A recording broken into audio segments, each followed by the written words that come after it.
Yeah.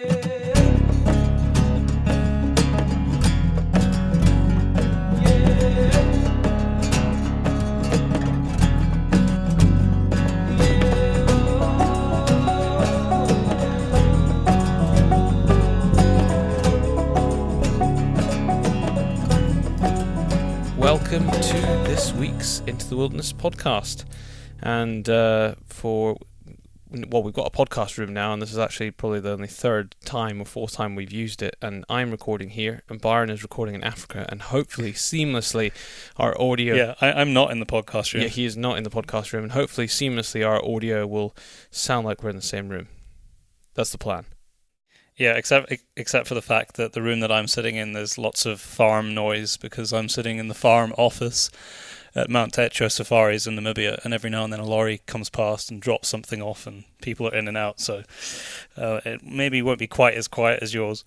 I'm sure you can be forgiven for that, since we are recording literally thousands of miles away. If I was recording where I wanted to record today, but the internet was a bit crappy there, you might have been able to hear hippos in the background. That's pretty cool. I mean, actually, that does bring us on nicely. Now, like we said, there's going to be improvements going on the podcast, and we're going to be running new things. And as a new feature in the show, we're going to be doing Guess the Animal. So that kind of brings us nicely, I guess, into the competitions before we get into what's happening on the show and what's been going on. It's not going to be a hippo. It's not going to be a hippo, no. So would you like to tell the good people about the competition and maybe the winner of the previous competition? Yeah, okay, so we are going to, in conjunction with Modern Huntsman, who support this podcast now, we are giving away a copy of Volume 3 with every single episode of the podcast. And 2 weeks ago, we ran the same competition, and all we asked was for people to subscribe to our website, thepacebrothers.com, and we would pick a winner at random. And unfortunately, my phone has just lost the person that I'd picked, so I need to try and find them again. By the way, the Modern Huntsmans have been flying out, and I have been tagged in so many posts online of people getting them in the UK. So if you have ordered a Modern Huntsman from the UK, then expect yours very, very soon. And if you are out with the UK and you've ordered as well, expect yours very soon as well. Hopefully it should be there. We've had orders literally around the entire globe: New Zealand, Australia, Italy, Norway. The list just goes on and on. So those people that are just slightly further away, typically I would say if you did order initially when the first batch was sent out for Australia, I'd probably say 2 weeks. Yeah, but no, they've been landing all around the world, and I have the winner. So this was for the Modern Huntsman that we were giving away 2 weeks ago, and the winner is Ollie Lambert. So congratulations, Ollie. You are about to be the proud owner of a brand new copy of Modern Huntsman Volume 3. We will get that out to you as soon as you... Oh, actually, we already have... Oh, no, we don't. I will send you an email, and then we will get your address and get that posted out to you. And for this show, as we just said, you're going to have a chance to win another copy of Volume 3. Daryl is going to play an animal sound, and all you're going to have to do is contact us and tell us what animal that is, and all the correct answers will go into a bucket, and we will randomly pick the winner. Yeah, easy as that. But this is going to be a feature ongoing. Guess the animal sound. There probably won't be a competition with it every single time, but just for a little bit of fun, we're going to just do guess the animal sound on every single one. And these animals will be from anywhere around the globe, literally. And there's going to be some hard ones. So good luck with that. So I'm going to play the animal sound now.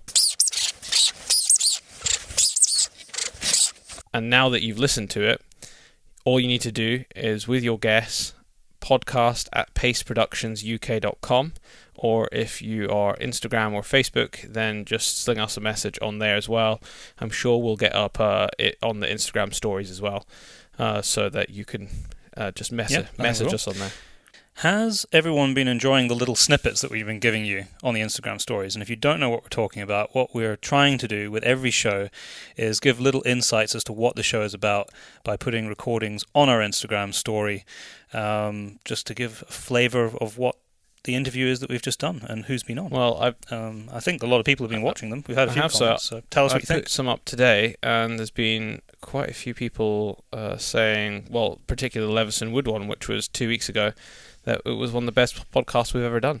Oh, well, there you go. I'll take that. There's been a number of comments and emails from people saying that they really love the Levison Wood one, and like it was one of the best ones we've done. And I mean, that's actually down to everyone that supports us, because we wouldn't have been able to do that podcast because we had to fly to London to go and record it if it wasn't for the people that supported the show. So that includes Modern Huntsman, as well as a big list of people that is getting bigger by the day that are supporting us on Patreon. And we do, in fact, have an incredible amount of conservation. Well, it's the Hall of Fame, isn't it, Byron? Yeah.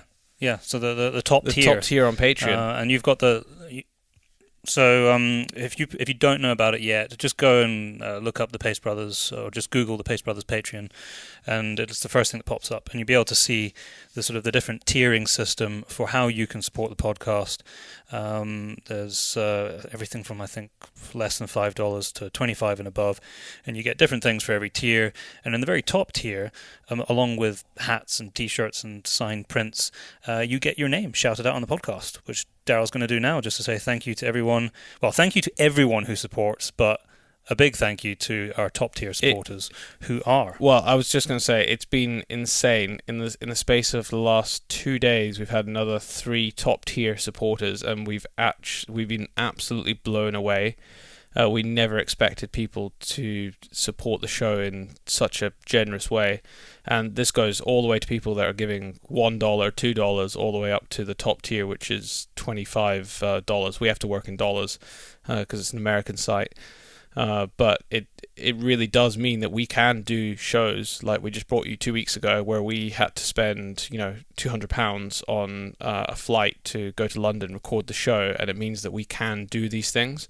And the ultimate goal, which I cannot believe we're actually achieving very, very quickly, is to have basically 40 people kind of supporting the show, and then we can bring one out a week. And I can't believe we're actually approaching that halfway way faster than I thought we would. So it's incredible. But so these people that are in the Hall of Fame are, in fact, Richard Stevens, Richard McNeil, Ronnie Speakman from rdcontracting.co.uk, Chris Griffith, John Henry Pete, Tom McGrath, South Ayrshire Stalking, Richard Barker, James Marchington, and we have 2 new people, Connor Brown and Thomas Cameron. So, and they're both from way across the world, from Australia and New Zealand. So thank you guys. In fact, I'm going to read you something from Thomas Cameron. He sent us an awesome message on Patreon. I'm just going to read the first part of it, and this is how awesome the community is. I'm honestly so excited to be able to support such an amazing podcast and company. I've only been listening for the last month or so, and I'm truly loving every conversation. I'm quite new to the hunting community, and it has been such an awesome journey so far, learning about how we can have an impact on conservation and becoming stewards of this beautiful land we live and explore. Thank you for helping me get there and understanding this beautiful and complicated thing we are all so passionate about. Now that is an awesome message. Thank you very much, Thomas, and thank you for supporting us. I was actually looking at the stats bar of our geographical of the podcast, and I tell you what, the UK is steadily going up, but fast, and I mean on the heels, is our US listeners every month. So we are the US listeners. Howdy to all the US listeners. All the US listeners are a way to overtake all of our UK listeners in terms of people listening, and then closely followed by Australia and New Zealand. You are all welcome. Yeah, welcome. And we've got more listeners in Japan. Fantastic. More, and I was looking. We've got quite a few more listeners across Africa as well. It's actually crazy where some of our listeners are from. I think we've almost touched every country now around the globe. The only one we've not gotten to is North Korea, but I think that one can be forgiven. It's a true global listenership. And the next thing we have up, I think we'll probably have one or two more things to say after this, but you're about to get a little mini intro from Lindsey Elliot. Just like we did 2 weeks ago when we had Tyler Sharp speaking in the intro of our podcast to tell you all about Volume 3 Modern Huntsman, we've got one of the contributors, Lindsey Elliot, who I hadn't spoken to before, and I say this in the interview with her, but I'm really looking forward to getting back out to the States, and she's top of my list to sit down and do a full podcast with. So you're about to hear from Lindsey Elliot. She gives you a brief rundown as to her contributions to Modern Huntsman Volume 2, which has been out, and I think probably a lot of you have or have seen, and what you can look forward to in Volume 3 from her. And then followed straight into a podcast with Jonny from Sandgrouse Travel, who we've talked about before, and I have not actually listened to this full podcast yet, so I will do later on. But I believe you cover quite a few different things, including our trip that we did to Svalbard, Baron. Yeah, so our regular listeners who have listened for a while will know that we were in Svalbard 2 years ago, a year and a half ago, I think we worked out that it was. And we talk about that with Jonny in this, and you get to hear a little bit about his background, how his thirst for adventure started, and a few things that he's working on in his travel company. Yeah, that's pretty cool. So, Scottish Game Fair has just gone, and it's been and gone. It's another year gone. Unfortunately, was it good though? It was. It felt busier than it has been for the last few years, but I don't know if that was for once I wasn't working, so I was actually just walking around, which is pretty cool. And I spent a lot of money, as you do. I bought myself a chair. What kind of a chair? Kind of like not a Chesterfield. The only way I can describe it would be like a mini Chesterfield. So like. Yeah, I think I can picture this. Did it have wooden? Yes. So like wooden legs, and then it had, so it's leather, so it's a tweed seat, then it's got a leather back and leather arms, and then it's got those like metal studs in it. Incidentally, I bought it, and I didn't realize at the time that it was exactly the same tweed as the chair I already have. So that's a bonus. Oh, almost like you planned it. I hear you have children in the background, Baron. Only briefly. I'm waving goodbye. They were in and out. Yeah, it's Alex's little daughter, whose birthday party I was at the other day. It was wild. 1-year-old birthday party. That's where it's at. What does a 1-year-old birthday party look like? Eating a lot of cake. I like cake. Yeah. That was basically it. And then we bride as well. Oh, very nice. So, yeah, meat and cake. I mean, basically what adults like is just that you'd add alcohol. So I've been at the Scottish Game Fair this weekend, which I loved it. The weather could not have been any better. I think it was about 18 degrees, slightly overcast, so people didn't get too fried. And from what I could see, everyone was enjoying themselves. What have you been up to the last week or two? Well, it's I'm out here in Namibia just now. I think we'll probably. I won't give too much of a full rundown. We can maybe do it when we don't have like an intro from someone else in the start. Otherwise, our intro will be massively long.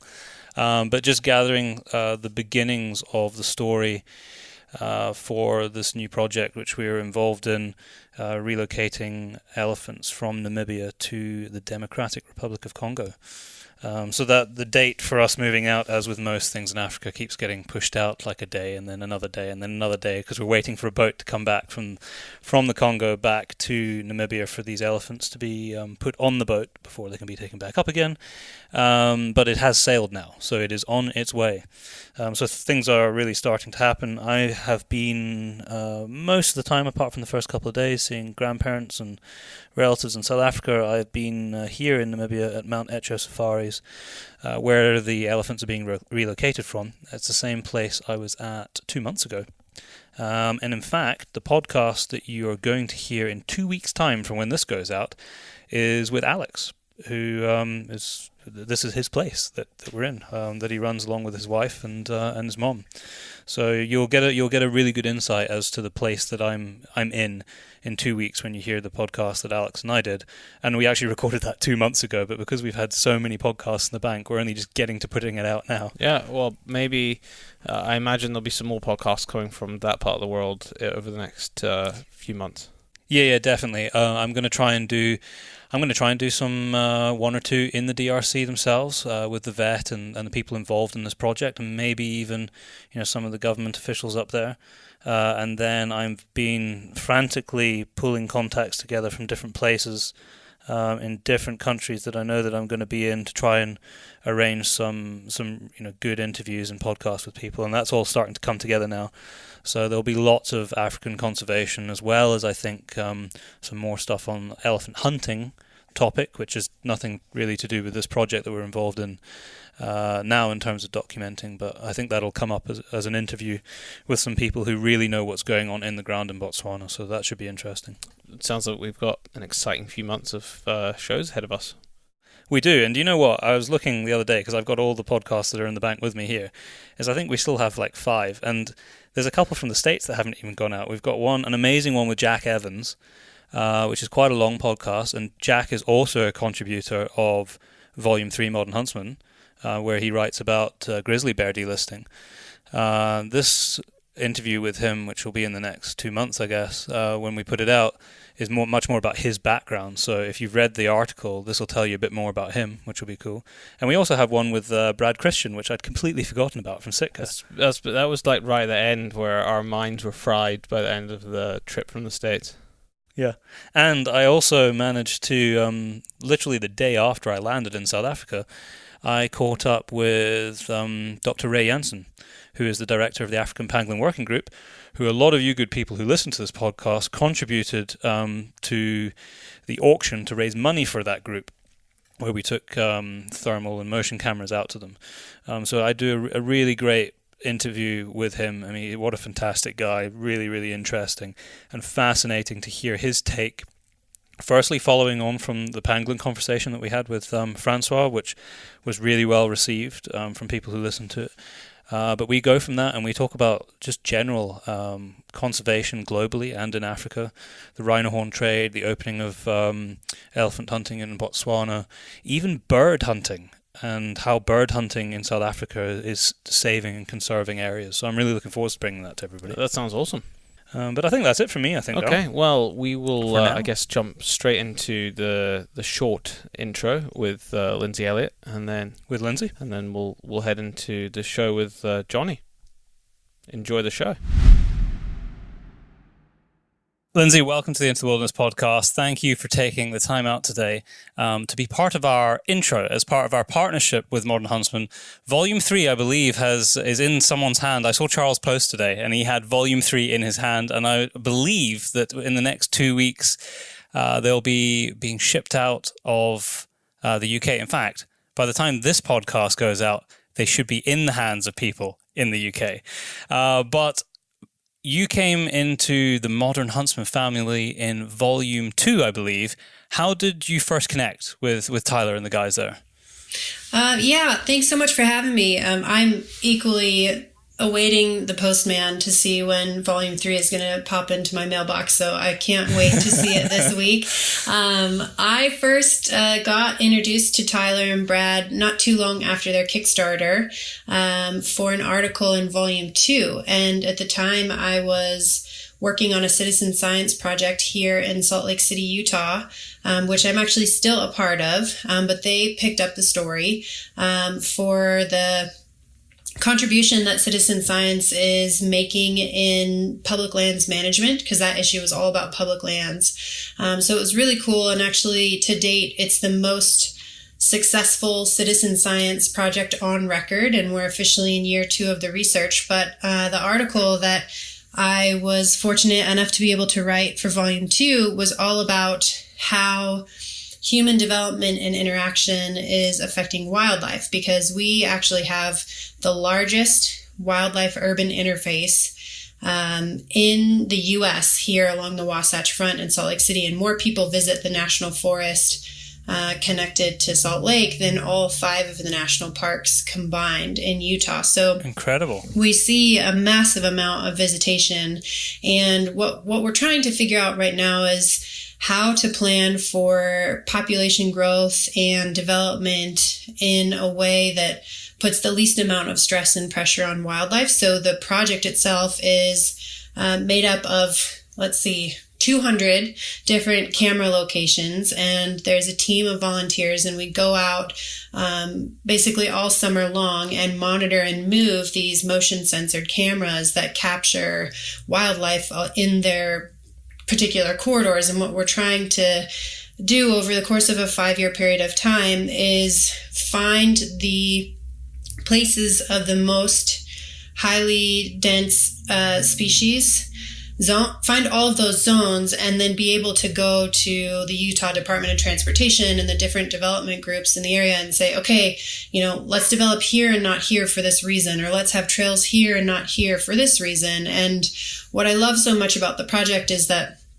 oftentimes hunters and anglers get kind of cornered for being the takers in our ecosystems in the recreation community, because sometimes our actions actually remove a species from the ecosystem, even though 99% of the time hunters are just hikers. But what I love so much about this project is that it's actually quantifying the impact that runners and bikers and skiers and really every recreationalist has on our ecosystems. And I love thinking about, how we can sort of reframe recreation impact in the ecosystem with studies like this. Incredible. And from that, moving to, and I said to my brother today, we were just recording the intro to the podcast that's going out tomorrow, and I was saying that we'd already had a conversation which we had to end up re-recording, hence why we're doing this now, that I was fascinated by what you were saying, and we need to do an entire podcast with you on these various subjects, the citizen science stuff, plus the stuff you're about to tell us about in Volume 3, when we're over in the States. So that is coming. So people listening to this can expect an entire podcast with you at some point in the near future, I hope. But moving on to Volume 3, which is what's out now, what can people expect to find in there from you? So this is a super exciting article that I think, in terms of how long I've been studying this topic, it's probably about 8 years, and about half of that time I've been a hunter. But it's all about land management in Northern California, where I used to live, particularly around wild pigs, which are an incredibly hot topic in ecosystem management all over the country. And this article focuses on really the hunter and land manager's perspective in that specific ecosystem, because management means different things for pigs depending on which climate you're in.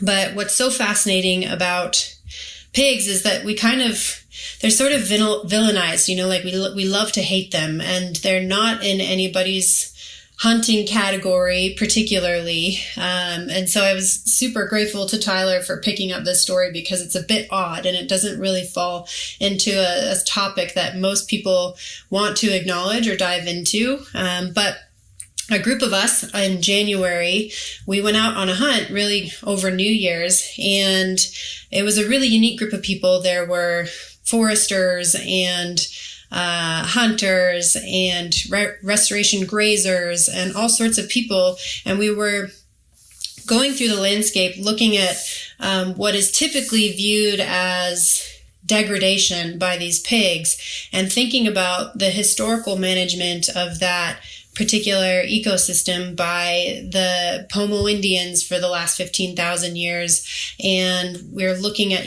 which species are no longer there, like grizzly bears and elk, and seeing how these pigs have a presence in the ecosystem that might not be totally deleterious like we are typically taught to think about them. So the article itself explores kind of the history of land management in California from the traditional perspective of the native peoples that lived there, and sort of the modern conundrum of land management, and how these pigs might actually be providing ecosystem services that we have overlooked. Well, I think that That's going to make, well, in fact, I know because I've already seen the article, it makes for an absolutely fascinating read. And I'm excited to see what the feedback's going to be for Volume 3 for your contribution and everyone else's, because I know that there's some incredible articles in there with some amazingly stunning imagery as well. So thank you very much for coming on to give us that little snippet. I genuinely want to hear more, but I don't want to spoil the article for everyone else who is going to be picking up Volume 3 in the next couple of days and digesting it for themselves. But yeah, Lindsey, thank you once again, and I look forward to having some time with you in the States when we're over next to really dive deep into some of these topics and do a long form podcast. That sounds wonderful, and I'm going to go check my mailbox right now. Now you've heard from Lindsey Elliot, let's jump straight into the main podcast with Jonny. Jonny, welcome to the Into the Wilderness podcast. I can't believe that it has taken this long for us to sit down and have a chat and record it on the show, because we spent quite a bit of time together over the last 2 years in some pretty awesome locations, and we're currently sitting, we've just had a meeting about something down in Stirling, and we're sitting in your Land Rover. We are indeed. We're sitting in the beast. We are. So people are going to have to excuse, there's jackdaws and crows and seagulls flying outside, probably the odd car driving past, but this is where we're recording the podcast, and I think it's a pretty fine setting. The most ultimate vehicle in the world. I think it's pretty fitting for for our interests and what we've done together as well. So, absolutely. Beautiful day where we are today, and it's. You told me that you had thunder and lightning last night, but I'm not sure I believe you because we saw nothing. Either that or I was just sleeping. Yeah, I think you must have been sleeping because it was a fairly big storm where we were. It was reminiscent of Africa. It was beautiful. Actually, the storm sort of played havoc with our ponies, so they don't like the thunder and lightning at all. Yeah. So what was the effect this morning when you went to see them? The Highland Pony is usually a little bit more jumpy after a storm. Last year, I think he witnessed his first storm, and we couldn't go near him for about a day afterwards. He was really quite twitchy. But no, he wasn't too bad this morning at all. I didn't think we were going to get into ponies, but tell me a little bit about them, because you've had them out on the hill recently, and what's your plan with them? Well, yeah, because it's a hobby, right? Absolutely, it's a hobby. It's not anything to do with what we do on a work point of view, but we've had 2 Shetland ponies for almost 15 years, and obviously they live up to about 30 years old, so there's a wee way to go with those guys. But the Shetlands, they're just, as I say, a hobby. We've got a little carriage which we ride the Shetlands with, or drive the Shetlands with, which is great fun. But we've actually recently got a Highland pony, and so this is like a hill pony. Yeah, absolutely. So native breed, traditionally used to take the stags off the hill here in Scotland, or just on the croft. And they were used during the war quite a lot. Absolutely, yeah. Lovat Scouts, I think, in the First World War certainly used stacks of Highland ponies, and and in fact probably had something to do with the decrease in numbers. Funny enough, I was doing some photography for Rigby at Glenprosen Estate, and the ghillie there, who's not a permanent ghillie, he does it as a hobby as well. He just loves Highland ponies and working them as they have historically been worked. And he is really big into the bloodlines of it. Oh, fantastic. And he was explaining to me that the genetic pool shrunk so much after the war that it was a real struggle to try and build that back again. Absolutely. And in terms of diversity, because so many died. Oh, totally. And it's only thanks to a handful of old school traditional sporting estates in Scotland, such as Balmoral, and probably places like Blair Athol and so on, that the bloodlines have managed to survive. And we're probably now up to, I think, I might be wrong, but I think there's about 5,000 Shetland Highland ponies in Scotland.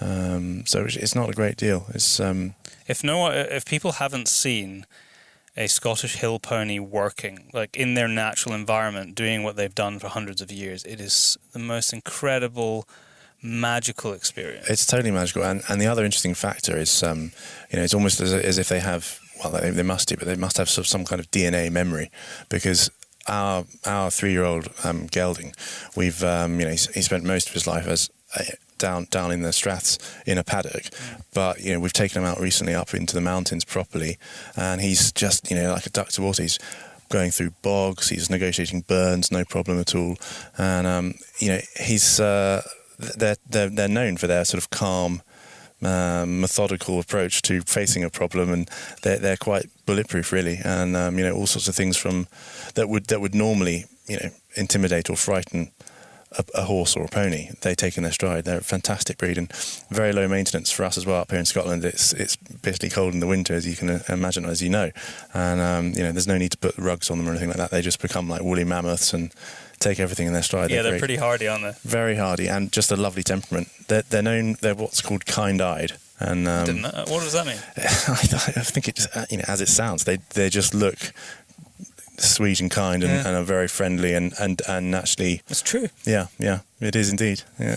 The only time they might, they do get. They might give you a nip from time to time. Yeah, a wee nibble. Yeah, or a wee kick. Yeah, if you're not careful. Yeah.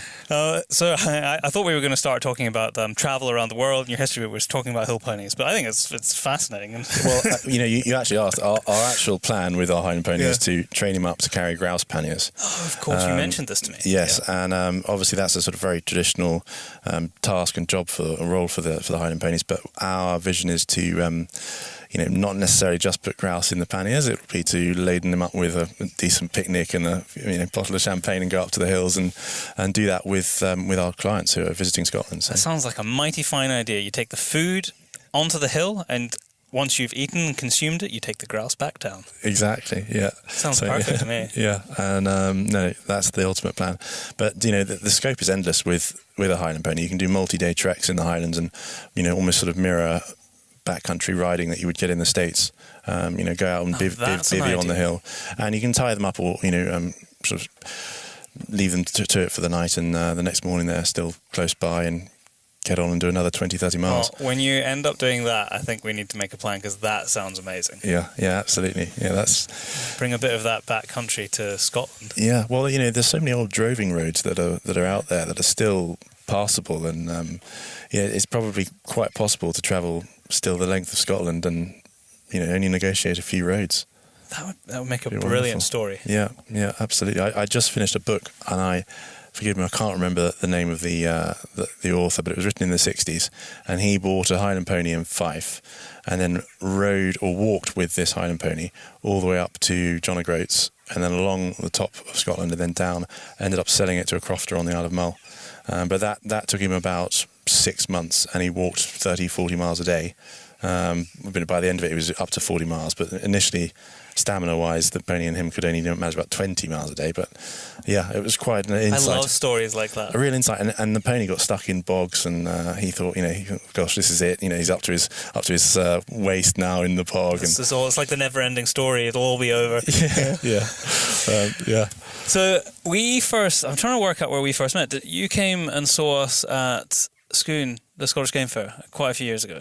I did indeed, yeah. Just to say hello. Yeah. I think we'd basically set up... when in the meeting today, you set up your company 4 years ago. Set up the company 4.5 years ago, yeah. So like just before we set up ours. Yeah. But then probably you were probably up and running and motoring along before us, because it took us a couple of years to get things going, get the website going, and so just explain for people listening. Sandgrouse Travel is your company, but what do you do? Well, essentially, we design tailor-made journeys and holidays for people to Africa, Scandinavia, and Scotland. And they're very specific, sort of bespoke journeys based on the client's interests and needs or all their dreams. I mean, people come to us with very random requests sometimes, and it can be quite challenging, but also quite fun to try and put these things together for people. Spurious requests that almost require a sort of journalistic investigatory approach where making 50 phone calls to try and narrow it down and find the right person to speak to and hook them up with whilst they're in the country. So frame this a little bit. I want to dig more into that, because I think it's suddenly do that.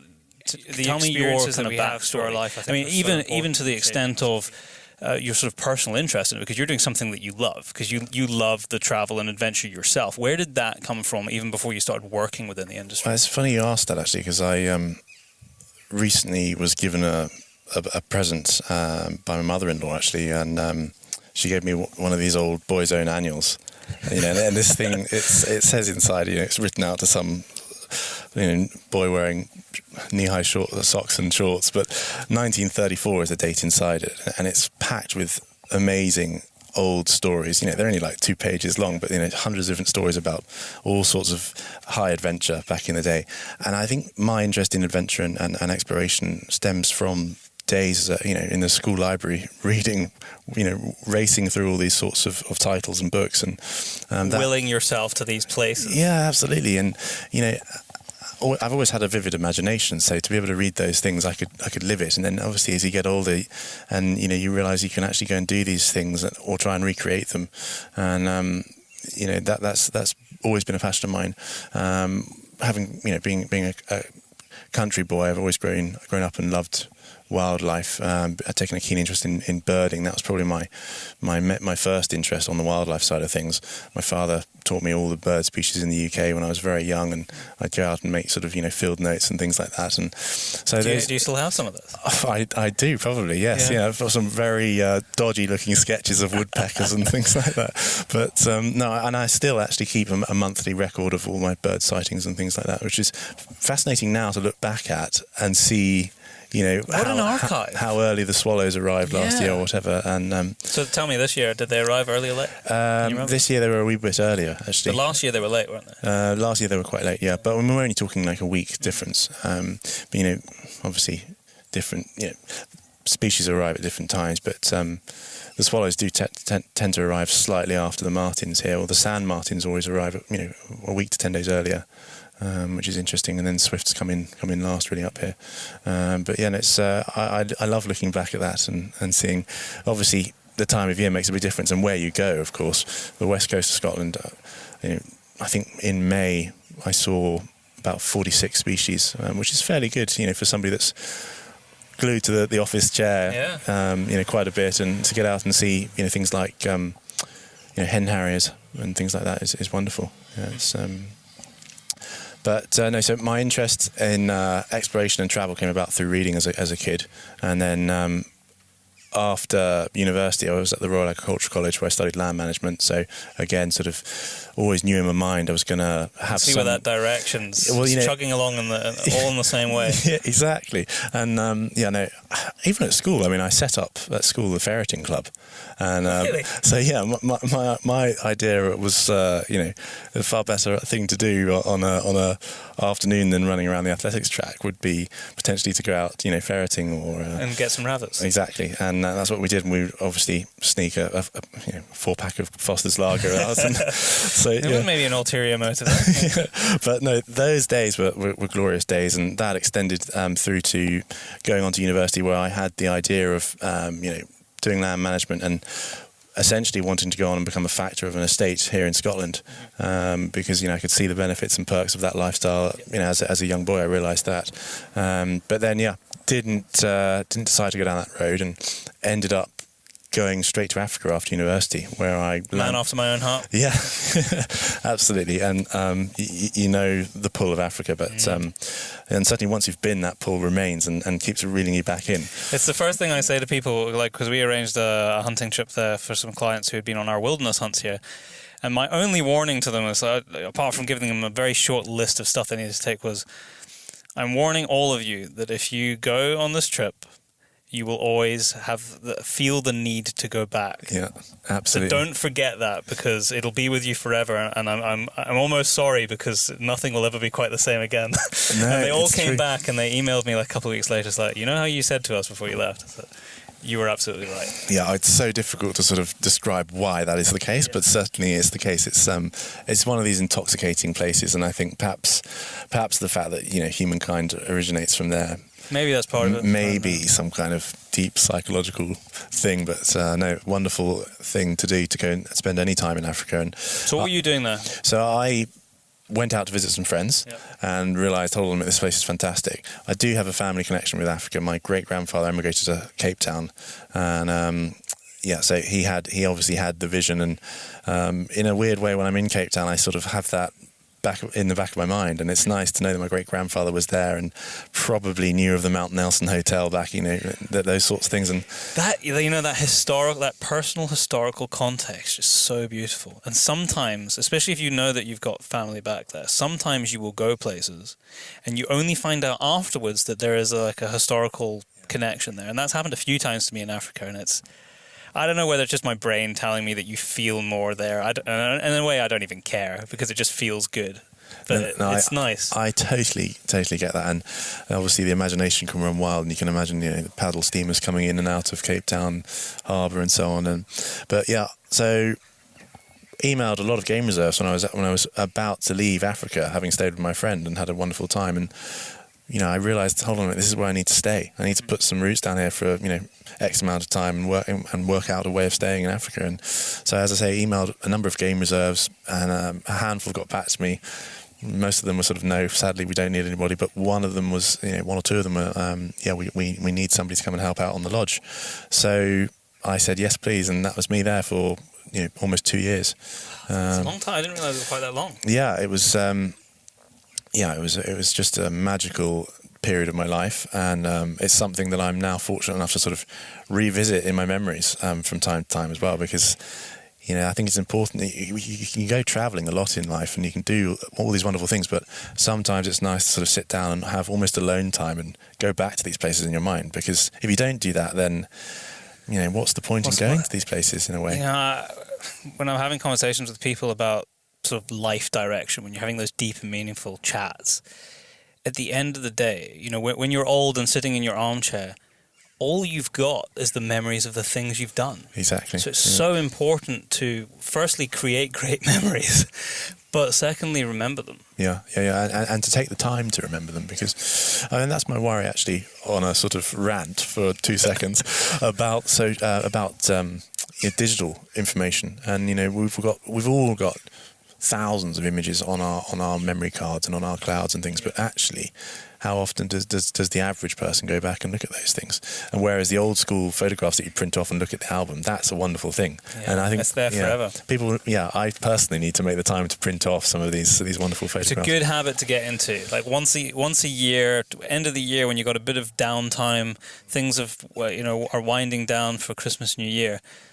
Look out 200 photos from your year, and just because it costs nothing now to print them, it's pennies, but like per print, and you can upload them all online, and then you get them through the letterbox a week later. And people need to do that. I think we've started to do it recently. That's a very good idea. Yeah, you're right. You can get them for sort of £10 and print off a lovely book or something. Yeah. So Africa, working on the game reserve, and that was a special time of my life, and they quickly realised that I could do more than just pull pints and help out with a bit of DIY. So I was quickly sort of showing people around the game reserve, enthusing about the plains game. And this is a rhino. Yeah, exactly.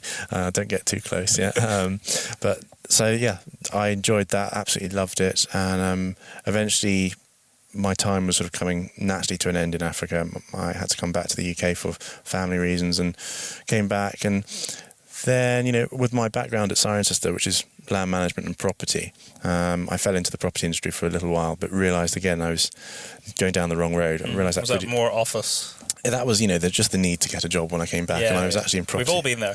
Yeah, property auctions, which was quite good fun, but decided to put my travel experience, my African knowledge to good use, thankfully, and landed a job at a great travel company down in the south of England, selling tailor-made trips to safari destinations. But then you had the on-the-ground knowledge, so it was perfect. Exactly, yeah. It's so important with these things to speak, not just with authority, because you can speak with authority and know nothing, but speak with authority about something that you can genuinely tell people about because you've been there. Yeah. It's totally noticeable as well. I mean, if you get on the phone to somebody in the travel industry and they haven't been to that destination, you can pretty quickly ascertain whether they're reading from a script or giving the BS. But no, it makes a big difference in terms of what we do and everything that we do now.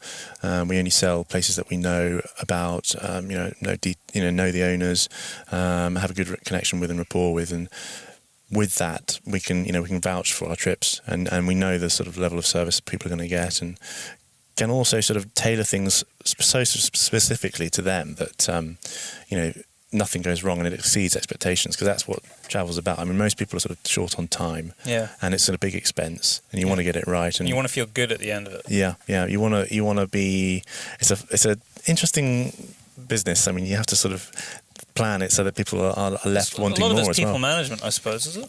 Yeah, people management, and expectation management. Yeah, absolutely. And that comes about through ascertaining what people, where their comfort level is, and what they've done previously. I like to, when I speak to clients, we find out about their previous holidays and what they enjoyed on those holidays, and then sort of I can work out in our own minds where their level is on this next trip that might be pushing the boundary slightly, but we always do try and include something that sort of puts people outside their comfort zone a little bit, because I think that's where memories are made. 100%, yeah. And sometimes, this is very different depending on who you are. So this is a very personal thing. But for me personally, some of the best things that I've ever done have actually been pretty uncomfortable at the time. And having done quite a lot of experiences like that, I know that this feels freaking awful right now. Like I'm thinking, the first thing that pops into my mind was Nepal 2 years ago at like 17,000 feet. I'm feeling pretty crappy because I've got a little bit of altitude sickness and we're 8 days in.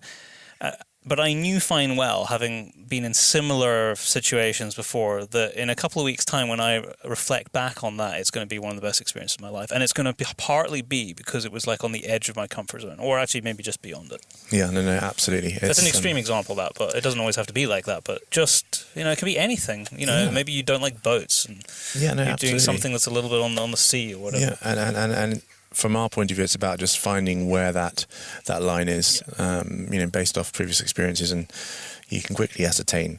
But there are occasions where occasionally a client will, say they're into mountaineering, but their idea of mountaineering could be quite different. It's probably important to qualify that. Exactly. The comfort zone thing is important to us, but likewise, Byron, I've had. I know you're quite similar to me in that regard, I think. I've definitely had so many travel experiences where you're thinking, goodness gracious, why did I sign up to do this? I might die today. But those really are the things that are seared on your memory. 100%. Yeah, 100%. I remember walking through this bloody boulder field with Simon in Nepal. We talked about it in the podcast that we recorded after we came off the mountains. And at that point in time, it was the most dangerous thing I'd ever done in my life. Because I'm looking at this, millions of tons of stones above me. You can see where everything's slipped. Yeah. Nothing is stable. And you know that it would just be a matter of bad luck that something slips above you and crushes you. Absolutely. There's not much you could do about it. You can only pick a stone to stand on as you're going up. And, it's an hour through this boulder field. I kept on saying, Simon, if I was by myself, I would not be walking up there, because to me, that risk level looks too high. But these guys who walk it all the time are guides. They were like mountain goats. They thought nothing of it. Yeah, no, I think the mountains in particular are not to be underestimated, and certainly some of my most memorable points in terms of crossing the line of comfort come from being in the mountains. Yeah, so you climbed Kilimanjaro. Did you? Climbed Kilimanjaro, and also climbed Mont Blanc in France.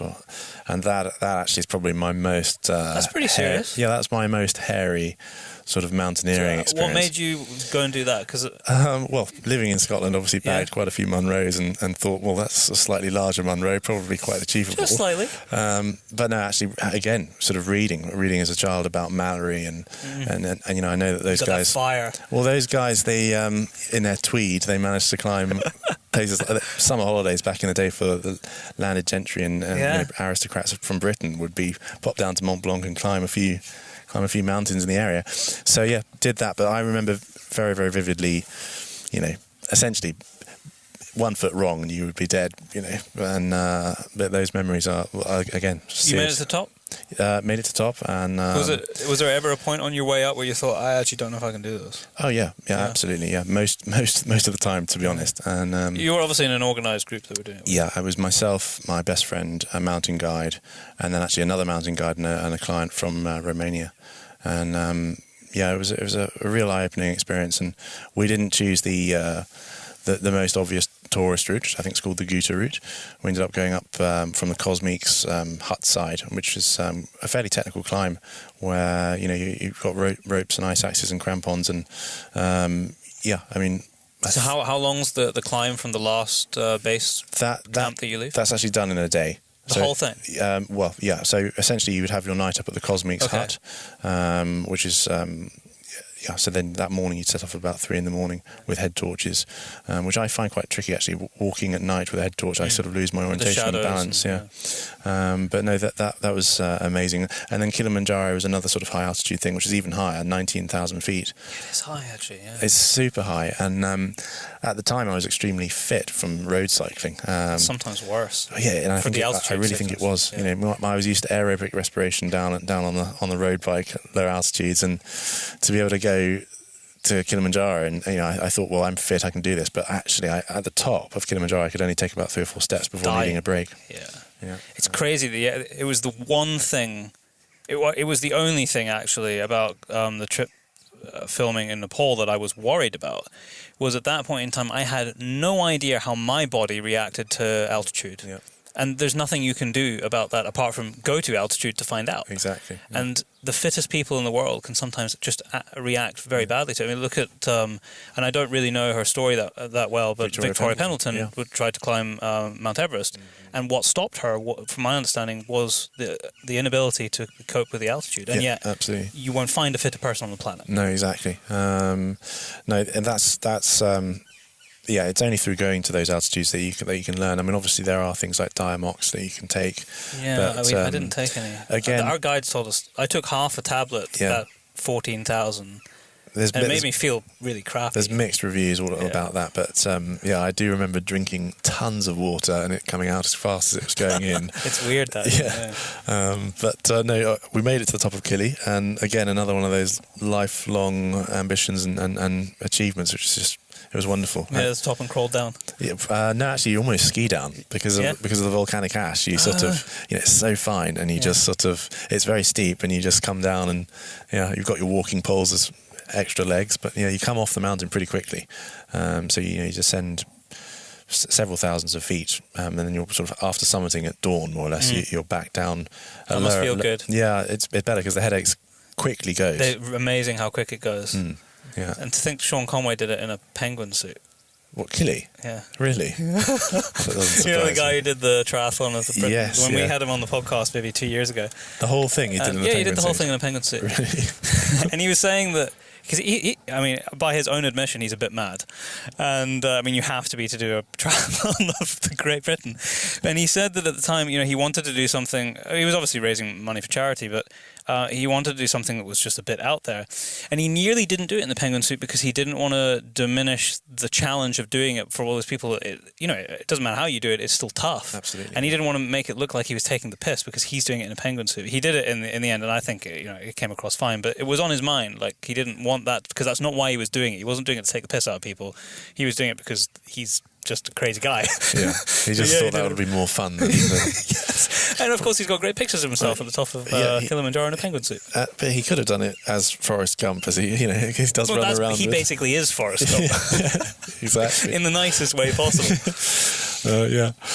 Amazing. So what trips did your company start with? Like, what was your bread and butter in the early days? So with the background being Africa, it was always Africa. Yeah, initially, and then actually, shortly after we set up the company, Ebola came along, which was quite a scare for picking African up tourism. again right now. It is indeed. Yeah, you're right. And just where I'm going. Exactly. Yeah. So it's these sorts of things. So that must have affected you. They can have quite severe ripples through the tourism industry, and things. Even though there was no Ebola in South Africa. No, absolutely not. And that's where some of your tours were. It is. Did it just put people off because the people think Africa, Ebola, and not going?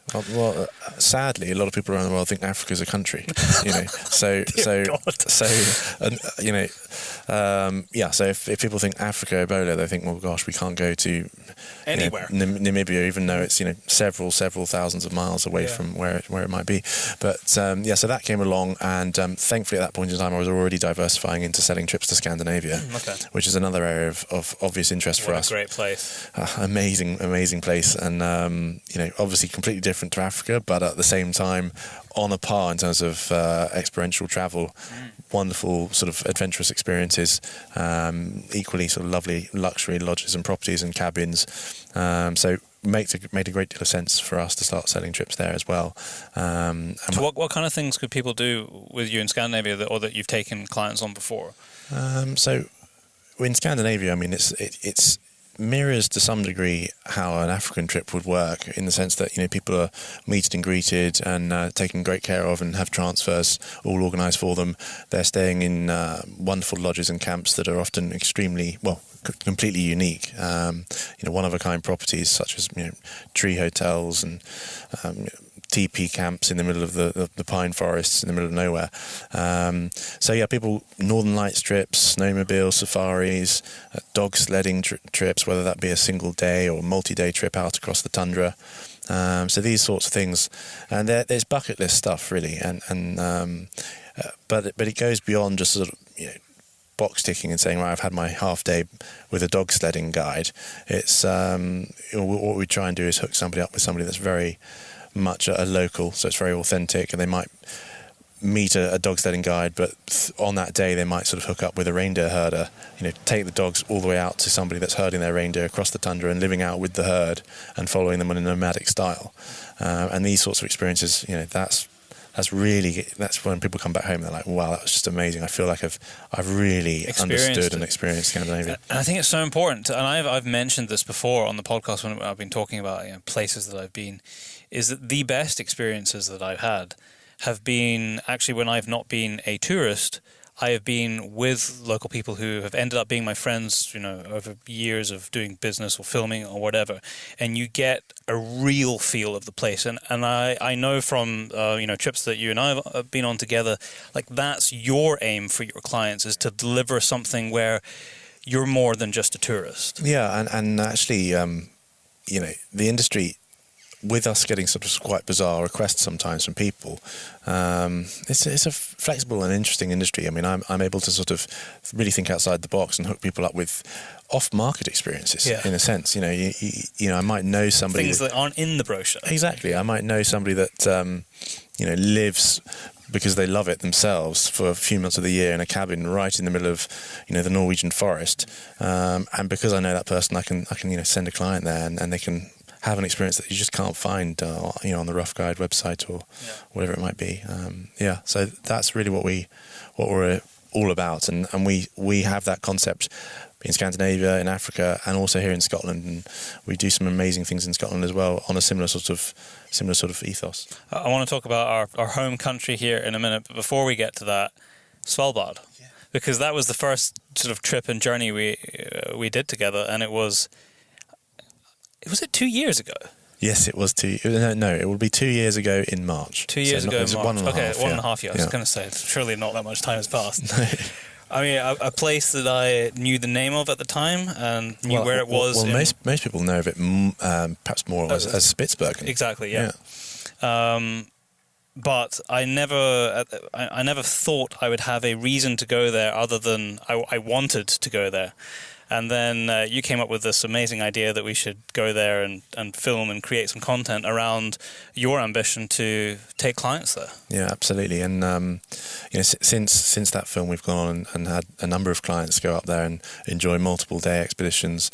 It's been fantastic. The reception to that movie actually has been wonderful, and I think we managed to capture a great sort of 7-minute overview of how fantastic it is. So hard to do in 7 minutes. It's so hard to do, and to capture those sort of landscapes that are just endless, literally.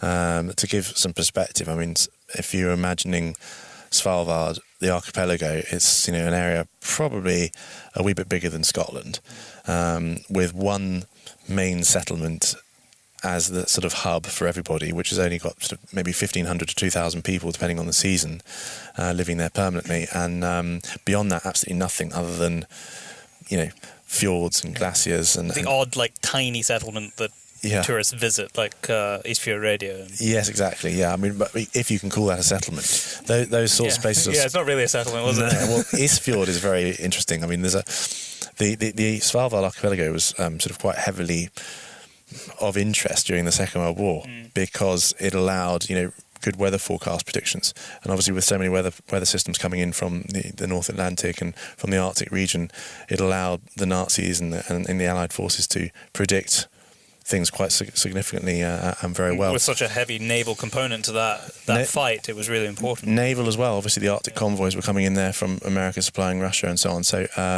it was a contested area. But through that period of history, there were radio bases and things like that built in these most random and desolate locations, down remote fjords that are only frequented by polar bears and the odd previously the odd bearded explorer. So those places were just left after the war, and one or two of them have now been converted into eco-friendly luxury hideaways for tourism, and obviously one of which we went to is Fjord Radio. It's just incredible. What a place. Yeah, in fact, the place is as cool as the journey to get there. Yeah, the journey to get there. I mean, what is it, 110 kilometres away from Longyearbyen? I think we did, because in the 3 days in between, I think we did 340 Ks or something on snow bikes. Yeah, and they are great fun to ride around and drive, and certainly in a terrain like that. I mean, most snow biking stuff that you do on mainland Scandinavia it's fairly flat terrain. Pretty tame. Yeah, well, you're following forest portages and tracks that are frequented and have been for many, many years by people. But, up in Svalbard, it's a completely raw environment, and you're sort of almost trailblazing. Yeah, you feel like an explorer in a little way. Well, there's also that, as we mentioned, that sort of element of stepping out of your comfort zone. And, you're going across a glacier, and you know that there are potential crevasses beneath you, or you're crossing a frozen lake, and the ice is creaking beneath the snow bike, and you're thinking, goodness me, but the guide's going on ahead confidently, so you're thinking, well, it's all fine. But and that those sorts of experiences all add up to make somewhere like Svalbard just truly unique. And actually, you can't really find the experience you have in Svalbard anywhere else in the world, because I don't think so. It's right at the end of where it's possible to go. Yeah. I mean, other than it's almost at the end of the world. Well, it is. It's 650 miles south of the North Pole, and other than going to Antarctica, there isn't really. Svalbard, Longyearbyen itself, the town, the main settlement, is the most far north you can fly on a commercial flight in the world. So beyond that, you're looking at doing a Ranulph Fines and chartering a plane or something and going right up to the ice cap. But yeah, I can't recommend highly enough going up to Svalbard, really, in the winter months when it's at its most raw, and you really realise that you're smaller than nature, and the cold is stinging your face, and it's a real honest, authentic Arctic experience, and that I love that. Yeah, I mean, it's dream stuff, really, because it takes a lot to coming home, and I'd spent time above the Arctic Circle in Sweden before that trip. But that was the most extreme I'd been in terms of cold conditions. And it took some time to properly process it in my mind when I came home, because it's so far removed from what we are used to in our daily lives, and for most of the world, so far removed from what our daily lives are in the rest of the world. Absolutely, it truly is, and it's just the combination of all of the factors that you experience up in that sort of environment. Just managing the cold, and the fact that if you take your glove off for 30 seconds, that's about as much as you can do before having to put them back in. But then there's that lag time of another 5 minutes whilst your hand warms back up. I'm watching for frost nip on your nose, which my nose went all white when I was on the back of one of the snow bikes filming the dog sleds the one day. Yes, yeah. Well, the wind chill that day. Yeah, the was wind chill. bad. And I to see this, I don't know why. I think I was steaming up my glasses or something, so I'd pulled my face mask down so that I could see my screen again. And I can't remember the name of the lady who was riding the bike that day, but she'd obviously looked back, because she was asking where do you want me to go, because I had the Steadicam out, and she looked back the one time, it's pull your face up, your nose has gone white, and then I couldn't feel anything, and then I pulled my my buff up, and 2 minutes later my nose felt like it was on fire. Really? As all the blood was coming back to me. Oh goodness, yeah. And Daryl, actually, for a couple of weeks after, he had a little black mark at the end of his... Yeah, a tiny little bit of frost nip on his nose. Yeah, well, those sorts of things, but the guides that you're with, they're polar guides, they're mostly Norwegian, and the Norwegians are born into that environment, and they're born with skis on, I heard. Their idea of adventure is quite different to most of the world's, actually, and so they're the absolute best people to be with in that environment, and they look after you, and they as they did with you, they spot these things very early on, because you can get caught out. It can be serious, absolutely. Yeah. You arranged an expedition recently, though, where people were walking to one of the peaks. Yes, yeah. That's exciting. Well, that was quite a privilege to be a part of, in the sense that few people in the world get to stand on that particular peak, which is the highest peak within the Svalbard archipelago. So it's around about 5,500 feet. But, to get there is about a 4-day dog sledding expedition into the interior of Spitsbergen, the largest island. And, it's right in the heart of sort of glacial country. And, you're going out there with a team of dogs, each driving your own team of 6 huskies with your sled, and camping essentially every night.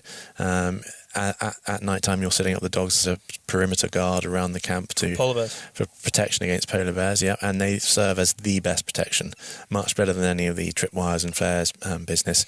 The dogs will start howling when a bear's 10 kilometers away. Mm-hmm. They can smell it, and the polar bears know, well, that's 56 huskies there. I better not. Yeah, I'll go somewhere else. Make a wee detour. Yeah. But that's just. I mean, that in itself, those sorts of experiences.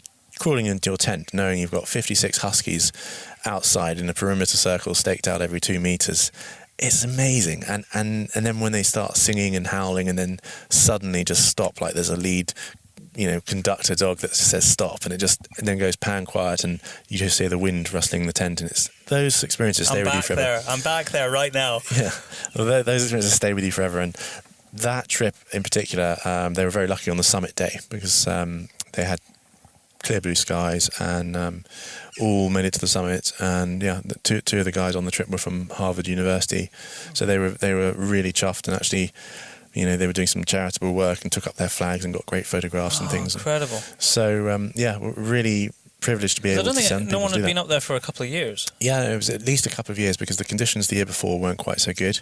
With climate change, things are more unpredictable up there. Because you have to do that trip fairly late in the season.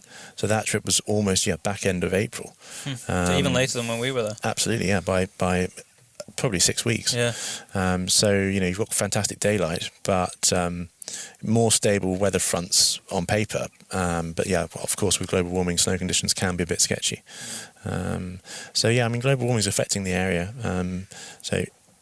Things are changing up there, but people have to be adaptable. How much does that worry you? I mean, not necessarily from a business point of view, because that's almost kind of like a selfish view, but just because you've travelled so much, and you speak to so many interesting people, like the meeting we just had today, it becomes even more real when you have more information than maybe your average person. Totally. And there are several products in Svalbard that we aren't able to sell with confidence anymore. We used to sell regularly a fantastic ship that would be more or less. We could do that when we were there. It was deliberately sort of trapped in the ice during the winter months, and would act as a base station for people to explore from. But that product now is impossible to sell with any regularity. So we've had to drop that. Because it just doesn't freeze? Yeah, it just doesn't freeze with the consistency, or the season's only a month long, so it's logistically not worth bothering. But it's a funny one, because we're still getting hard winters, but then the next winter will be balmy. So but it does worry me a lot, and certainly with the polar regions, how things are sort of happening a lot quicker. Yeah, and they're quite fragile. Oh, extremely fragile. Yeah, and nature won't have won't have the opportunity to catch up because it's happening too quickly. Exactly. So there will be species that suffer. Tremendously, and I think the whole world needs to pull their finger out. And I think it can sometimes be difficult to try and conceptualize as an individual person what you can do.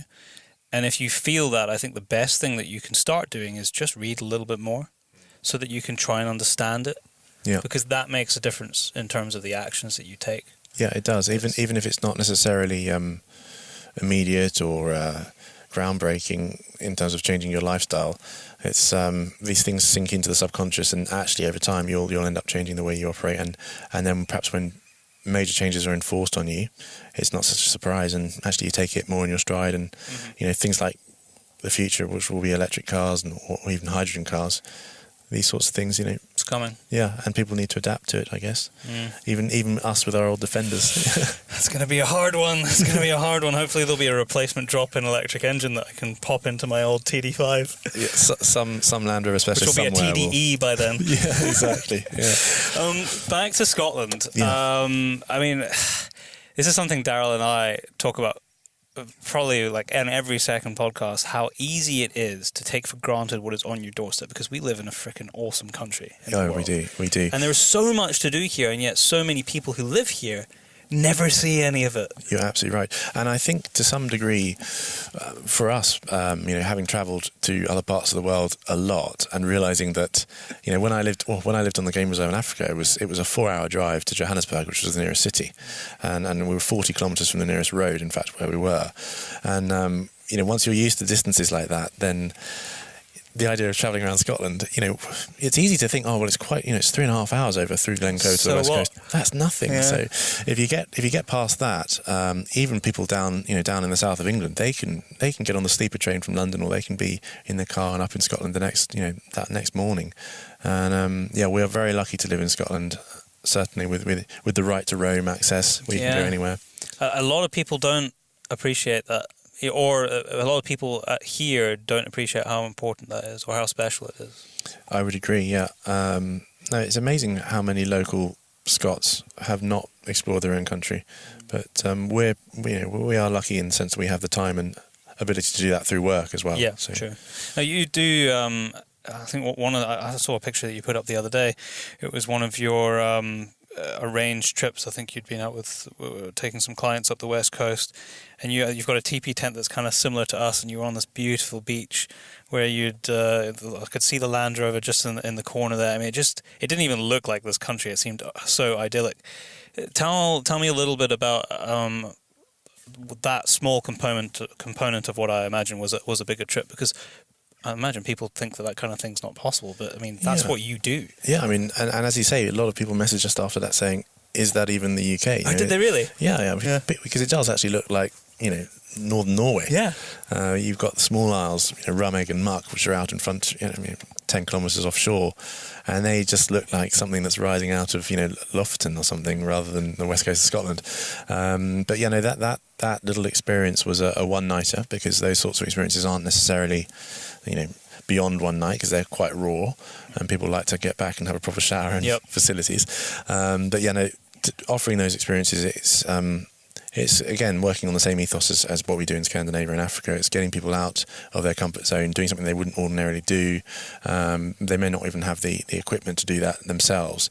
So to be able to come to Scotland and put them in such a location where they can have, for all intents and purposes, a private beach, and wake up looking or go to sleep watching the sun slip behind offshore Hebridean mountains is wonderful. Amazing. That's the sort of experience we're organising to get to that particular location. It's a Land Rover ride in. It's completely wild camping. There's no access really to it, so you have to cross a river and drive down a bumpy farm. So you need this vehicle that we're sitting in right now. Yeah, occasionally the snorkel comes into use. Yeah. So. I'm always looking for an excuse to buy a snorkel that I don't have yet. Well, other than the fact they do look cool. I was about to say that's about the only reason you need, right? Yeah. It looks cool.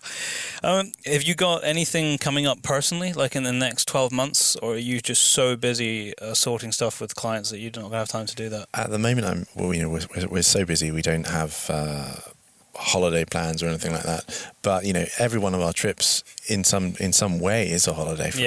Obviously it's work and you've got to be on it and make sure everybody's happy and things are going smoothly. But to be able to be one day up on Skye and then the next day in Sutherland, and it's just fantastic. So for us, work. There are worse jobs in the world. Yeah. So work is not the worst thing in the world for us, as you say. And but if I was looking at travel in the not too distant future, Africa's back on the radar for me from a personal point of view. Anywhere in particular? You want to go somewhere you haven't been before? I would like to go to Namibia.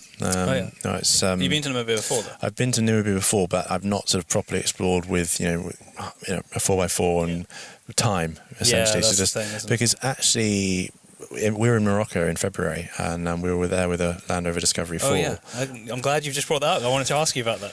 Morocco was eye-opening because it was my first ever visit to an Islamic country. Yeah, we drove from Scotland, so that was an epic. It's a proper overland trip. Yeah, it was a proper. I mean, actually, in a Disco 4, you said. Yeah, so I was only in Morocco for 10 days and flew back for work. But friend and colleague that I was with did a 4.5 week trip out there. So he travelled around pretty much all of Morocco. That's proper comfort though, Disco 4. Disco 4, very, for an overlander. Yeah, really, and actually the chap I went with is a sort of chief engineer on a private yacht, so if you were to sort of break down in the Sahara, you knew he could sort of solder something back together or, hack into the computer but and fix worked things. But the Discovery 4, absolutely faultless, amazing vehicle.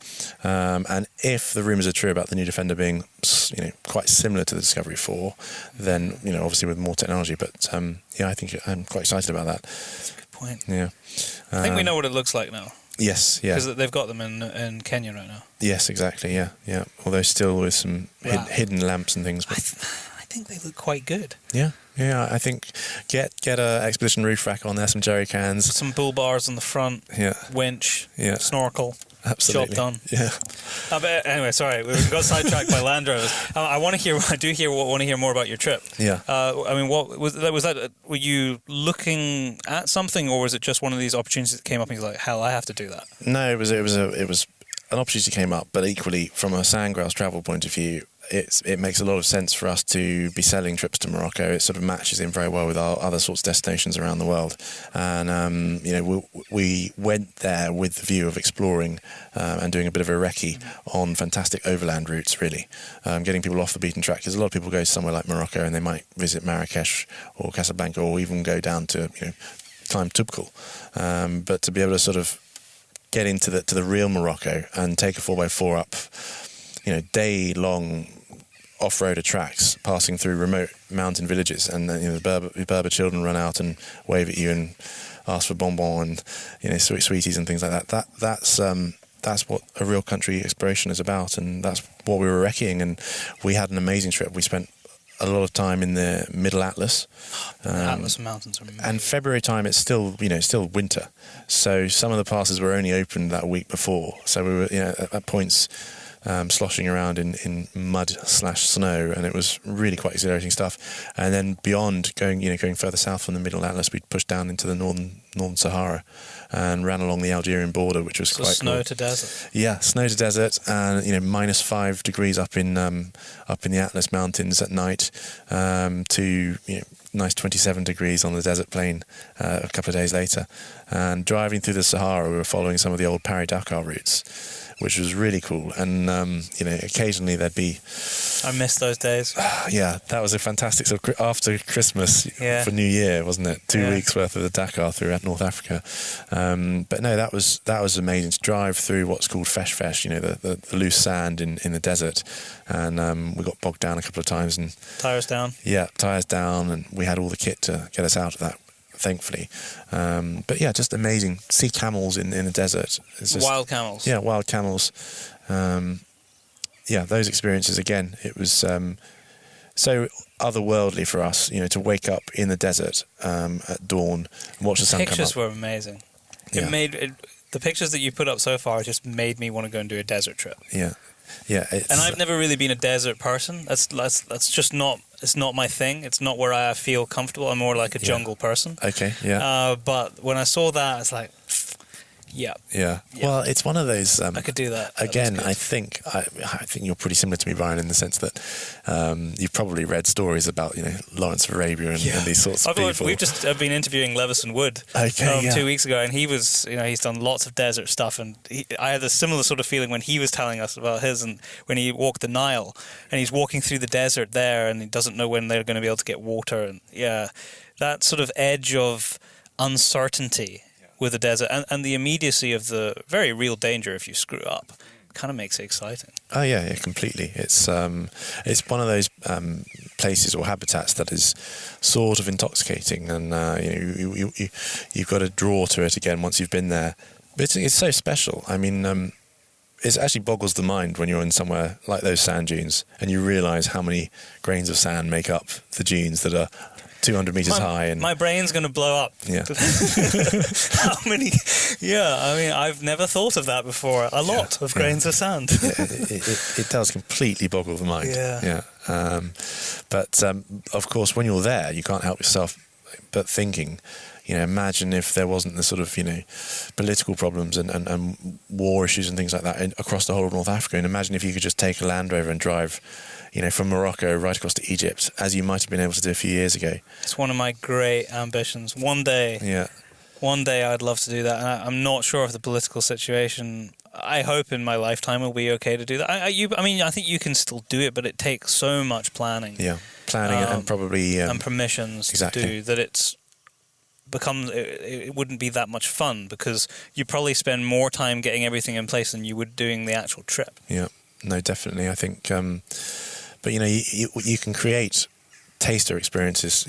Sampling it. Yeah, exactly. And then, depending on how lengthy they are, you can more or less do those trips still. But there are things on my own personal radar. There's the chap who does the overland books for North Africa, a guy called Chris Scott. He's written a lot of sort of overland guides and things like that. He still does camel treks from Western Sahara through Algeria and then up into Morocco, which are sort of 12-day, 3 or to 3 week long trips where you're trekking with a Berber caravan train and camping in the desert at night. And that must be surreal. Yeah, but that's one of those examples where it's quite dicey, because there's still a threat of IS and things like that in the area. But they're doable, and people are still operating these things. And if you ever want to do something like that, then he's the man to go to. That might have to be added to the very long list I already have. It's definitely up there on my list as well. Absolutely. Jonny, it's been great to catch up with you today, because we've not seen each other for a little while, and talk through some of this stuff again. I'm sure there's people right now thinking, screw the holiday to Tenerife that I had planned. Let's have a holiday that I'm going to remember for the rest of my life, and an experience that's outside my comfort zone. If people want to get in contact with you and find out more about what you do, where's the best place to look? Well, the best place would be to go to our website, which is www.sandgrousetravel.com. Sand like the beach, grouse like the bird. From there, that's literally just the landing platform where you can get inspired. Get to all your other portals. You can get inspired, have a look through the Be Inspired section, or have a look at our blog. But you'll quickly see we sell, a number of destinations. But we also have destinations that aren't necessarily on the website, just that we can create a trip through our own resources and connections. If you have a wish, phone Jonny, and I'm sure he can hook you up. Yeah, exactly. Yeah, absolutely. I would love to sit down and brainstorm and come up with a trip for anybody. I mean, when I'm planning the trips, it's a case of visualizing them, and I kind of live them in my own mind. Yeah, you're putting yourself in that situation. Absolutely, and that's even though I'm at the office desk a lot of the time, I'm still living these trips. Though, isn't it? Yeah, completely. Thanks for taking the time out today. It's been good to catch up with you. I think we both need to get back to work now. Tomorrow I fly off to Namibia, so I need to go and finish packing my bags. Are you flying to Windhoek? No, I'm going to Joburg. I've got a couple of days there. I'm going to see my grandparents, go and see my cousin for the weekend. Cool. And then I fly to Namibia. Amazing. And then up to the DRC after that. Wow, that's an epic, proper adventure. I'll see you in September. Yeah, see you in September, absolutely, for the rut. Yeah. Yes, absolutely. And that's it for another 2 weeks. Though saying that, this did work quite well, so maybe it would be quite nice to maybe get another show out before the next one, because there has been a lot happening since you've gone away. What, you mean just like the two of us? Yeah, just the two of us. We should maybe just do one, talk about a little bit about the news. We've had numerous messages for us to cover the latest of Chris Packham's exploits. I have totally with the Golden Eagles going. I'm afraid I have totally switched off to all that while I've been here. I almost can't take it anymore. Yeah. Well, the short of it is that 2 satellite tag Golden Eagles have gone missing on a Perthshire estate, and they've gone straight to persecution, even though no bodies have been found. There's no evidence to support that. Of the Eagles there's no evidence to suggest, so obviously people are naturally a bit upset, saying, you can't say it's one thing when you have absolutely no evidence. It would be, I guess, it would be a little bit different if this wasn't the first time that Chris Packham has done something like this. And also he's a high profile person within the BBC in the nature world. So, there's a lot of implications when he comes out with statements like that. I also was reading, I believe, that the state that they were lost on does wildlife tours, so I'm not 100% sure if it would be in their interest to kill 2 golden eagles if one of your incomes is in fact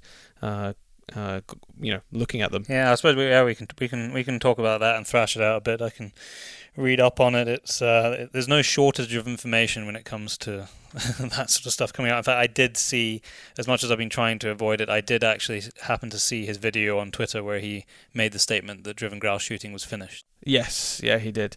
So I think we'll have maybe a mini Chris Packham special, since I've had so many messages about it, trying to tackle it. And if you don't know who Chris Packham is, for the people around the rest of the world who have, well, they won't know. Likelihood is they don't know who he is. Google his name.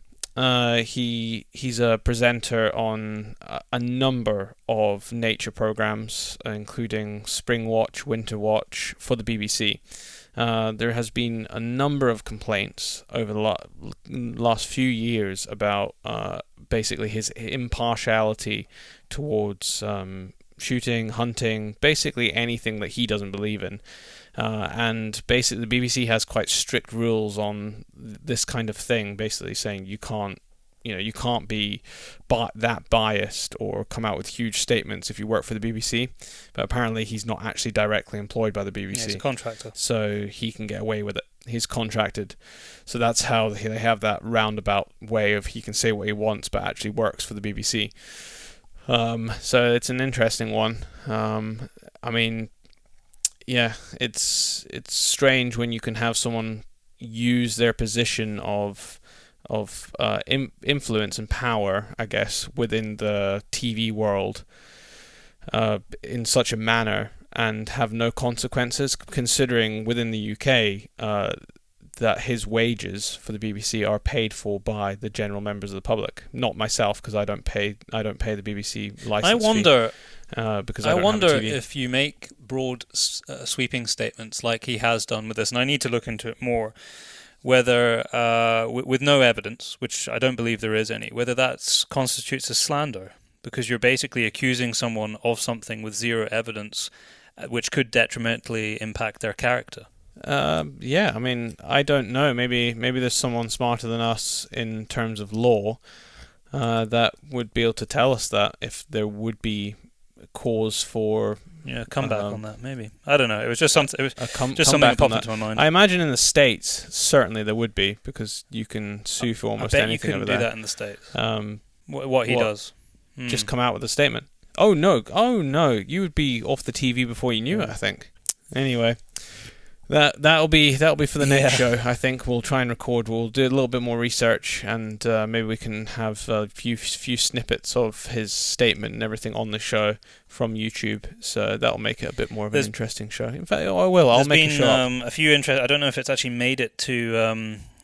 I don't know if it made it to the UK press, but there was another elephant issue here in Namibia while I've been here, which was an elephant by the name of Voortrekker was shot and hunted under a problem animal permit, but because he was an animal with a name and is classed as a desert elephant or desert adapted elephant, it caused a lot of problems here and a lot of anti-hunting organisations sort of jumping on the back of it.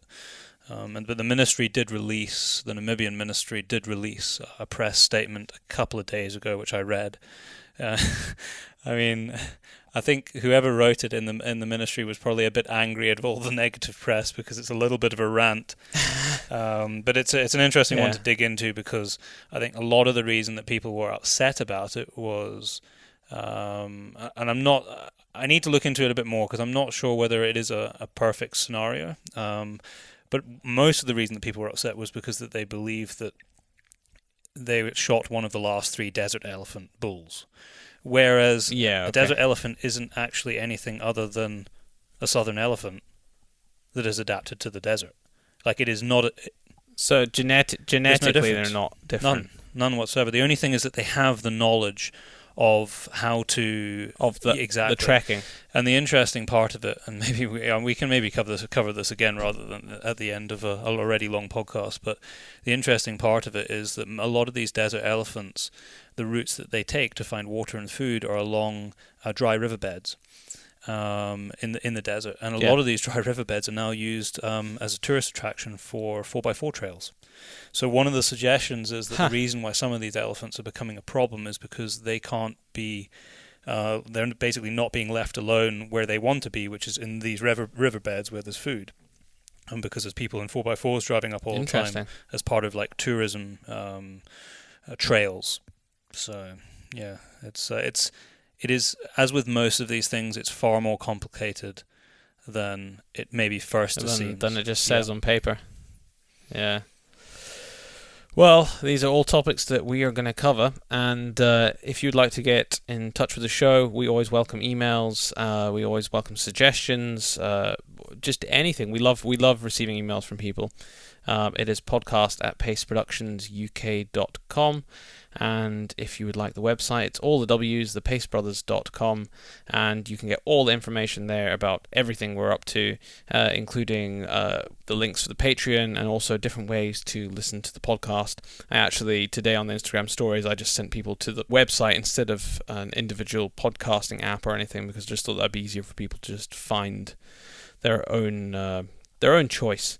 But I've in fact been using Podbean on my phone, my new Android phone, and that seems to be working really well for the podcasts, as well as Spotify. I still haven't figured a way actually on Spotify. There will be. I've not looked hard enough to actually download it offline onto your phone, but you can do it with music. So I'm pretty sure you'll be able to do it with a podcast. You just hit the download button. There's a download button. I haven't looked below. hard enough. It's because I've been using Podbean, so I haven't looked hard enough. I've actually got a suggestion on a podcast if people would like that. I'm not sure if Byron's listened to it yet, but it's called This American Life. I think it's a very big podcast. It's colossal, and the production value is huge as well. So if you type in This American Life and then Doppelganger, and then I think it's like 10 minutes into the show, it's about a 25-minute long segment of it, and it's all about whether or not basically pig butt or pig asshole or bung, they call it pig bung, can be used as a substitute for calamari, because basically there's a story going around that this guy was in like a slaughterhouse basically, and there was a big box of these pig bungs, and they were like, they're off to the calamari factory place for the calamari. You know, that factory. podcast was actually quite old. And basically, like 2015 I know it's old. Or something. Yeah. It's got some crazy stats in it as well, which I found mind blowing. One of them was that over 50% of all seafood in LA is not the species that it says that you're eating. And then throughout America, I think it's about 30 to 40% across the whole of the US is the same. So whatever is on the menu is not what you're eating in terms of seafood. And this is I don't know about other foods. And this is one of the things that is pushing people towards understanding where their food comes from in terms of like source to plate. Is this massive unknown and unreliability of purchasing food from normal shops, because we're just, as consumers, we're not being told the truth a lot of the time. No. And that's the one thing I know, as I know exactly where my meats come from most of the time. Here I know exactly where it's come from, because almost everything that's on the menu is game, and I see it being processed in the larder at the back. I think it's a lot harder to get away with it with meat, though. I know we had the horse meat scandal and that here, but I'm talking about a pure piece of steak. It's very different if it was mince, because then obviously with mince you can get away with putting as many different types of meat as you want in it, as long as the color is not too different. But if you just had a solid block of meat, there is actually quite a distinction between different steaks. There is, species. but I bet you a lot of people, if you were to test them, probably couldn't tell the difference. I bet you. No, not maybe not tell the difference, but I think if there was something that you were put, like for example, just a beef steak, if you were given a beef steak and then given a piece of game meat, you would go, that is not beef. Yeah, something to dig into at some point in the future. That's for another show. And then we also have the big plastics issue that we want to cover, which has been covered multiple times in the news over the last few months, on varying degrees about single use in the UK, and then this in the last month the realization that all that plastic that we were shipping to China, which they banned 2 years ago, I think, from the world shipping their junk to them, Malaysia was getting it. So now Malaysia's full and they don't want our rubbish. So it's an interesting 660 million tons, I think, plastic. 660,000 tons of plastic was being sent to China each year from our recycling bins as such. I was speaking to someone the other day about, we were talking about the DRC where we're going, and the situation in the east and the countries that border it. And they were saying that they'd flown into Rwanda last year, and you're not allowed off the plane if you've got plastic on you. No single-use plastic is allowed. You have to leave it on the plane, and they bin it. Yeah, wow. Hardcore. Well, there we have it. I mean, things are getting a lot better, I would say, in terms of the UK with single-use. I mean, if you go to, I think Co-op now gives those biodegradable bags. I don't actually know how biodegradable they are. I need to do a test. Maybe I just need to bury one. I put one in my compost heap just before I left. Oh, did you? Yeah. Oh, there we go. Yep. Yeah, we put them in the compost heap. Well, there you have it. Well, we've taken enough of your time. Join us again in potentially a week's time, but if not, definitely 2 weeks' time.